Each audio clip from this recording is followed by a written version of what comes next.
Good morning students. In geography our fifth lesson is going on, that is earthquakes and volcanoes.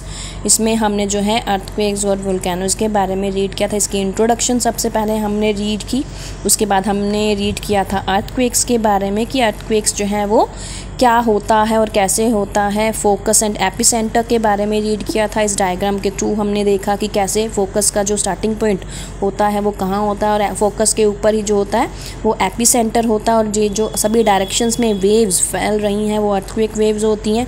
जो last topic हमने इस lesson में read किया था वो था कोजेज़ ऑफ अर्थक्वेक्स, जिसमें हमने जो है काफ़ी सारे कोजेज़ या जिसे हम कारण कहते हैं अर्थक्वेक के होने के वो हमने रीड किए थे। उसके बाद जो आज हमने रीड करना है that is measuring earthquakes. Earthquake को कैसे मेज़र किया जाता है, नापा जाता है, वो हमें बताया जाएगा। The earthquakes are measured in terms of their magnitude and intensity. Earthquake को किस टर्म में जो है मेज़र किया जाता है, मापा जाता है? Magnitude and intensity. The earthquake magnitude is related to the energy released during the quake and is recorded by an instrument called seismograph। मतलब कि जो earthquake magnitude है वो किससे रिलेटेड है? वो रिलेटेड है जो एनर्जी रिलीज़ होती है क्वेक के टाइम। क्वेक के टाइम जो एनर्जी निकलती है, रिलीज़ होती है, उससे रिलेटेड है मैग्नीट्यूड, और इसको रिकॉर्ड किया जाता है एक इंस्ट्रूमेंट के थ्रू, जिस इंस्ट्रूमेंट को बोला जाता है seismograph. It is measured on the Richter scale. इसे जो है स्केल पर मेज़र किया जाता है। This scale was developed by Charles Francis Richter in 1935। इस स्केल को जो है इन पर्सन के थ्रू, चार्ल्स फ्रांसिस रिक्टर के थ्रू जो है 1935 में डेवलप किया गया था।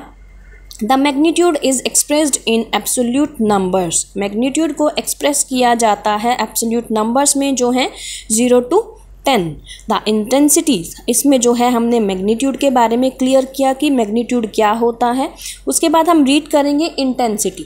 द इंटेंसिटी और destructive power of an earthquake is an evolution of the severity of ground motion at a given location. मतलब गिवन लोकेशन पर जो ग्राउंड मोशन की स्वेरिटी होती है उसकी इवोल्यूशन को ही इंटेंसिटी बोला जाता है। It is measured in relation to the effects of the earthquake on human life. इसे मेज़र किया जाता है कि जो अर्थक्वेक का इफेक्ट है ह्यूमन लाइफ पर उसके through, and is described in terms of damage. और इसको डिस्क्राइब किया जाता है किस टर्म में? डैमेज की टर्म में। मतलब कितना डैमेज हुआ है cause to buildings, dams, bridges and other structures, और मतलब किन किन चीज़ों को डैमेज हुआ है। The intensity of an earthquake is measured on Mercalli scale developed by Italian seismologist Mercalli in 1902। जो इंटेंसिटी है उसे डेवलप किया गया था, इंटेंसिटी मतलब इसमें जो है अर्थक्वेक को मेज़र किया जाता है मर्कली स्केल पर, और इस स्केल को डेवलप किया गया था इटालियन सेस्मोलॉजिस्ट मेर्कली के थ्रू ही 1902 में।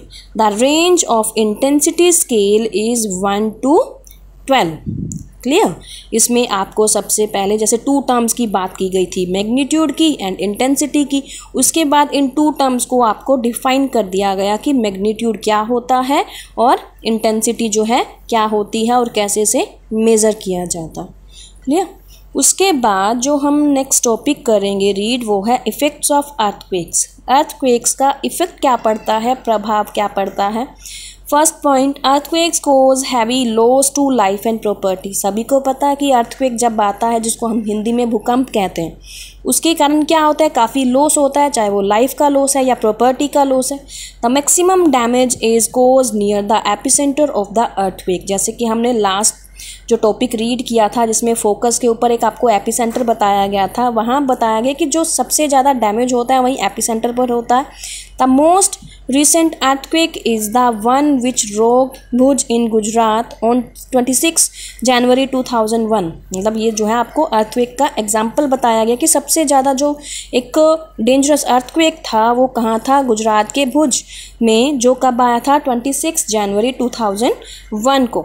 It's tremors were felt all over the Indian subcontinent including India, Pakistan and Nepal. और इसका जो इफ़ेक्ट देखने को मिला था वो सभी सब कॉन्टिनेंट्स, इंडियन सब कॉन्टिनेंट्स में देखने को मिला था, जिसमें इंक्लूड किया गया इंडिया,